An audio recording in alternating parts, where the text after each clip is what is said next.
Personal hygiene किंवा काय म्हणू आपण स्वतःच्या शरीराची स्वच्छता ठेवणं हे स्वतःवर प्रेम करण्याची पहिली स्टेप आहे, पहिली पायरी आहे, जी आपल्या सगळ्यांना सोबत चढायची आहे. कसं आहे, दुसऱ्यांना प्रेम करणं, दुसऱ्यांची काळजी घेणं खूप सोपं आहे. ते पण काही लोकांना जमत नाही, पण तुम्हाला जर जमत असेल तर फॅन्टॅस्टिक, तुम्ही जबरदस्त आहे. त्यातलाच थोडा वेळ काढून तुम्ही जरा स्वतःची पण काळजी घेणं खूप जास्त गरजेचं आहे.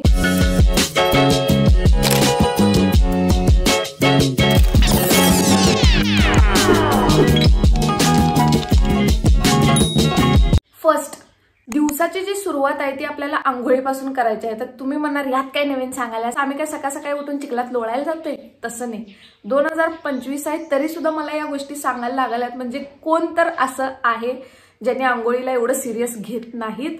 खास करून रूमवर, हॉस्टेलवर राहणाऱ्या मुली, टीनेजर असलेल्या मुली, त्या एवढ्या स्वच्छतेबद्दल कॉन्शियस नसतात. आंघोळीला कडक किंवा पूर्ण थंड पाण्याचा वापर न करता साधारण कोमट पाण्याचा वापर करायचा. आता सध्या एवढ्या धावपळीच्या जगात एवढं प्रदूषण वाढलंय, धुरळा सगळा वाढलाय, त्यामुळे सगळे बॅक्टेरिया, धुरळा, घाण, प्रदूषण आपल्या बॉडीवरती येऊन चिकटतं.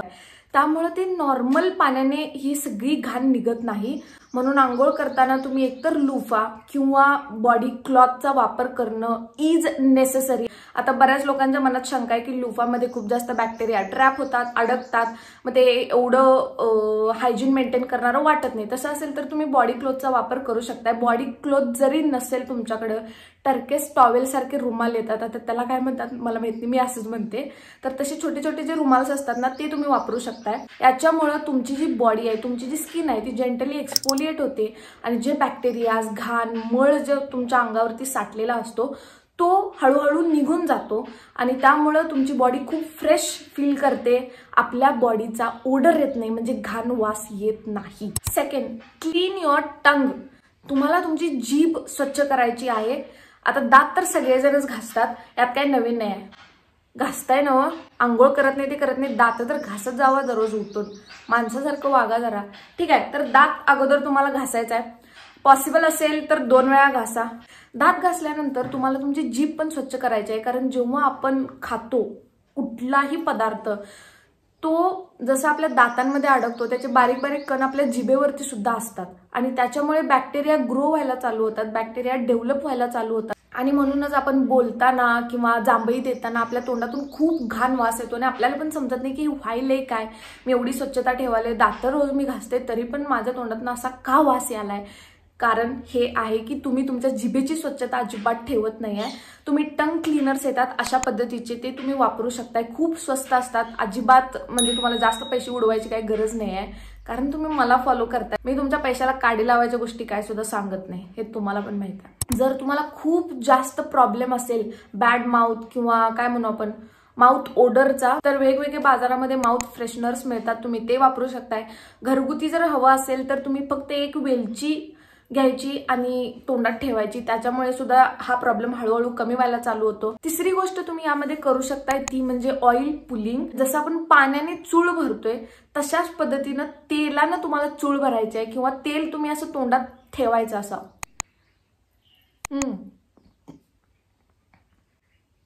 आणि असं तुम्हाला 1 मिनिटभर करायचं आहे. ते तेल गिळायचं नाही, गिळू नका, असला काय सुद्धा पराक्रम करू नका. ह्या तेलानं फक्त 1 मिनिटभर चूळ भरायची आणि त्यानंतर ते तुकून टाकायचं आणि मग तुम्ही मस्तपैकी ब्रश करा. याच्यामुळं तुमच्या दाढेतले, तुमच्या तोंडातले सगळे बॅक्टेरिया जे आहेत ते पूर्णपणे निघून जातात आणि माउथ ओडरचा प्रॉब्लेम टोटली म्हणजे टोटली गायब होतो. तुम्ही फक्त ट्राय करून बघा आणि रिझल्ट्स मला सांगायला अजिबात विसरू नका. नेक्स्ट टिप आहे क्लीन युअर अंडर आर्म्स. आता यावरती मी एक डिटेलमध्ये एक सेपरेट व्हिडिओ करणार आहे लवकरच, त्यामुळे टेन्शन अजिबात घेऊ नका. की अंडर आर्म्स तुम्ही क्लीन करणं, याचा अर्थ हेअर फ्री ठेवणं, तिथले केस मेंटेन करणं खूप जास्त इम्पॉर्टंट आहे.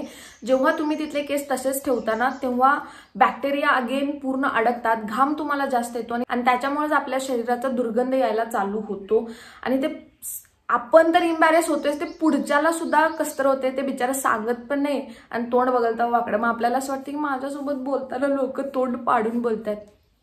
इट्स जस्ट बिकॉज ऑफ अस्वच्छता. आता वॅक्सिंग करायचं की शेविंग करायचं ही टोटली तुमची चॉईस आहे. तुम्हाला जे पाहिजे तुम्ही ते करा, नाहीतर तुम्ही मला म्हणशील की तू हेच सांगितलेस आणि तेच सांगितलेस. शेविंग सूट होत असेल शेविंग करा, वॅक्सिंग सूट होत असेल वॅक्सिंग करा, पण प्लीज प्लीज तिथले हेअर्स तिथली केस काढा. आणि तिथे एवढी बॅक्टेरिया गोळा होतात की जणू काही यांना निवडणूकच लढवायची आहे. म्हणून मस्तपैकी तुम्ही एका बॉडी वॉश किंवा शॉवर जेलचा वापर करायलाच पाहिजे. तिथली स्किन आठवड्यातून ॲटलिस्ट एकदा एक्सपोलिएट करणं गरजेचं आहे. जर तुम्हाला रेग्युलर एक्सपोलिएशन जमत नसेल तर त्यासाठीच मी मगाशी सांगितलं तुम्हाला की बॉडी क्लोथ किंवा लुफाचा तुम्ही वापर करा, कारण ते एक एक्सपोलिएटर म्हणूनच काम करते. रेग्युलरली तुम्हाला काय त्या स्क्रब घेऊनच घासायला पाहिजे असा काही विषय नाही आहे.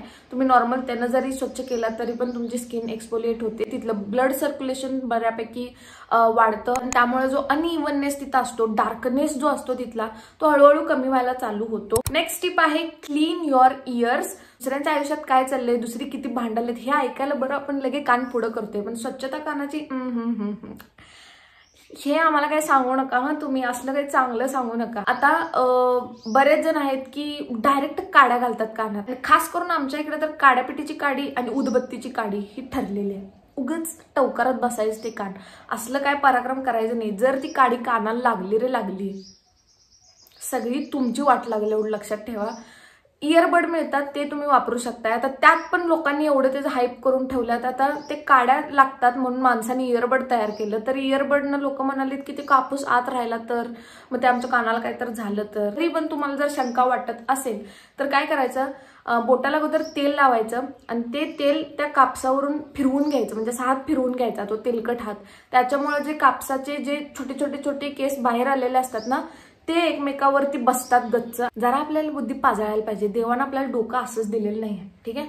तुम्ही असं क्लीन करू शकताय. बेस्ट मेथड सांगते की तेल घालायचं कानात, एक 3-4 थेंब तुम्ही घालू शकताय. घातल्यानंतर एक 3-4 मिनिटं थांबा आणि त्यानंतर तुम्ही एका ओलसर कापडाने क्लीन करू शकताय किंवा त्या इयरबडने किंवा इयर क्युटिकलनं तुम्ही क्लीन केला तरी सुद्धा चालते. याच्यामुळे तुमचे कान स्वच्छ राहतात. नेक्स्ट टिप आहे क्लीन युअर बेली बटन. आता मी आय थिंक 100 वेळा तर नाही पण एक 5-6 वेळा तर तुम्हाला सांगितलंय की आपण आपल्या नाभीची स्वच्छता ठेवणं खूप जास्त गरजेचं आहे. कारण जेव्हा आपण आपल्या मम्मीच्या पोटात होतो, जी काय पोषक तत्व बित्व काय जे असतील ते आपल्याला नाभी थ्रू पास झाल्यात पूर्ण बॉडीला. त्यामुळे जे मेन गोष्ट आहे आपल्या शरीरातली ती नाभी आहे, एवढं लक्षात ठेवा. आणि जेव्हा ती स्वच्छ असते आपल्या बॉडीतले बऱ्यापैकी सगळे आजार सगळे प्रॉब्लेम्स कमी होतात. म्हणून मी 1000 वेळा तुम्हाला तेच सांगते की नाभीची स्वच्छता अगोदर ठेवा. आपण एक्सटर्नल स्किन ग्लोसाठी एवढ्या गोष्टी वापरतो, पण मी खरोखर सांगते तुम्ही दररोज 21 दिवस न चुकता तुमच्या नाभीमध्ये तेल घालून बघा, तुमची स्किनमध्ये जो फरक तुम्हाला दिसतो ना जबरदस्त. तर त्याची स्वच्छता ठेवायला सुद्धा तुम्ही इयरबडचा वापर करू शकता. अगोदर तेल घालायचं 3-4 थेंब, 1-2 मिनिटं थांबायचं आणि त्यानंतर मग तुम्ही इयरबडने छान त्याला क्लीन करू शकता किंवा ओलसर कापडाने क्लीन केला तरी सुद्धा चालते. पण दररोज न चुकता तुम्ही आंघोळीच्या नंतर किंवा आंघोळीवेळी तुमची नाभी स्वच्छ करा आणि रात्री झोपताना त्यामध्ये तेल घालाच. 24 तासातला 1 मिनिट जर तुम्हाला स्वतःसाठी वेळ नसेल, तुम्ही या प्लॅनेटवरचे नाही आहे. त्यामुळे तुम्ही ज्या प्लॅनेटवर आलाय, ज्या ग्रहावर आलाय, तुम्ही तिकडे परत जा. आता आपण बोलूयात वजायनल हायजीन बद्दल. त्यांना माहिती नाही त्यांच्यासाठी सांगते. वजायना म्हणजे प्रायव्हेट पार्ट मुलींचा. ओके, थोडे तिथले प्रॉब्लेम एकदम कॉमन आहेत. इरिटेशन होणं, खाज उठणं किंवा एकेकांना पिंपल्स येतात, फोड येतात, त्यानंतर ईस्ट इन्फेक्शन होतं, रेडनेस येतो, कधी तर असं पूर्ण खतडं निघल्यासारखं होतं. या सगळ्या गोष्टी एकदम नॉर्मल आहेत आणि त्यासाठीच मी तुम्हाला सांगते की हे जे एक्सटर्नल वॉशेस आहेत ते वापरणं पूर्णपणे बंद करायचं. कधी तर तुम्ही फक्त सरफेस लेवलला वरच्या लेवलला अप्लाय केला तर चालते, पण खाली अजिबात नाही. मी एक जेन्युइनली तुमची एक फ्रेंड म्हणून तुम्हाला सांगते, वजायना स्वतःचं क्लिनिंग स्वतः करत असते. आपल्या बॉडीमध्ये त्या सगळ्या गोष्टी ऑलरेडी आहेत. नॅचरल ज्या गोष्टी आहेत त्या नॅचरल राहू द्या. ज्यावेळी तुम्ही कृत्रिमरित्या त्याला चेंज करायला जाताय, बदलायला जाताय ना, गणित पूर्ण बदलते आणि त्याचा इफेक्ट तुमच्या हार्मोन्सवर होतो. हार्मोन्स इम्बॅलन्स होतात, जास्त इरिटेट व्हायला चालू होतं, त्यानंतर आपल्याला चिडचिड व्हायला चालू होते, व्यवस्थित चालायला येत नाही, बसायला येत नाही, उठायला येत नाही, पब्लिकमध्ये आपण काय करू पण शकत नाही. Because we are women. आपल्याला या सगळ्या गोष्टी करता येत नाहीत. नेक्स्ट, तुम्ही तिथले केस रिमूव्ह करणं खूप जास्त इम्पॉर्टंट आहे. जेव्हा तुमचे पिरियड्स येतात त्याच्या अगोदर एकदा आणि पिरियड्स येऊन गेल्यानंतर एकदा तुमची तिथली स्किन हेअर फ्री असायलाच पाहिजे, कारण त्या केसांमुळेच तुम्हाला तिथं घाम येतो. त्यानंतर सगळं, जर तुम्ही पिरियड्समध्ये असाल आणि जर तुम्ही हेअर्स तिथले मेंटेन करत नसाल तर त्याच पिरियड्सचं ब्लड तिथं पूर्ण अडकतं, त्यामुळे तिथे जंतू होतात, बॅक्टेरिया डेव्हलप होतात. तिथलंच नाही, फक्त पूर्ण बॉडीवरचे जे हेअर्स आहेत त्यामध्ये जेव्हा घाम आणि बॅक्टेरिया साठतात तेव्हा तिथं खाज उठणं किंवा इन्फेक्शन होणं हे होतंच. म्हणून तुम्ही तिथले केस काढा. आता तुम्ही तिथं वॅक्सिंग करू शकताय. वॅक्सिंग थोडंसं महाग असतं आणि खूप जास्त त्रासदायक पण असतं. तुम्ही शेविंग करू शकताय आणि ट्रिमर्स वापरू शकताय. Trimmers is the bestest option, किंवा तुम्ही साधी कात्री जरी घेऊन नॉर्मल ट्रिम जरी केला दॅट्स इट, पण मेंटेनन्स ठेवा. Next, clean your feet. आता जेवढा वेळ आपण आपल्या थोबाडासाठी घालवतोय त्यातला 1% जरी आपण आपल्या पायाकडे लक्ष दिलं. आता बघा, तुम्ही व्हिडिओ बघताना तुमच्या पायात आणि तुमच्या चेहऱ्यात जमीन आणि आसमानचा फरक असतो. पूर्ण पायाच्या बोटांच्या मध्ये मळ अडकलेला असतो, स्किन तिथली इरिटेट होत असते. त्यामुळे तुम्ही पायाची स्वच्छता ठेवणं खूप जास्त महत्त्वाचं आहे. आणि जर पॉसिबल असेल तर आठवड्यातून 1-2 वेळेला तुम्ही पायाची मसाज करा स्वतः. किंवा जे पेडिक्युअर टूल मिळतात ना, त्यांना तुम्ही नॉर्मली मसाज केला तरी सुद्धा चालते. मी इथं दाखवते तुम्हाला. अशा पद्धतीच्या ब्रशने तुम्ही फक्त तुमच्या पायाने 1-2 मिनिटं दररोज न चुकता मसाज करा. आपल्या पायाचे जे तळवे आहेत त्यांची खास करून स्वच्छता तुम्ही ठेवा, कारण तिथे खूप जास्त प्रेशर पॉइंट्स असतात. जेव्हा आपण तिथली स्वच्छता ठेवतो किंवा त्याला थोडंसं स्क्रब करतो तेव्हा ते प्रेशर पॉइंट्स दबले जातात आणि त्या प्रेशर पॉइंट्समुळे तुमची ओव्हरऑल हेल्थ खूप जास्त चांगली राहते. तुमची स्किन चांगली राहते, तुमचे केस चांगले राहतात, तुमची ओव्हरऑल हेल्थ खूप जास्त चांगली राहते.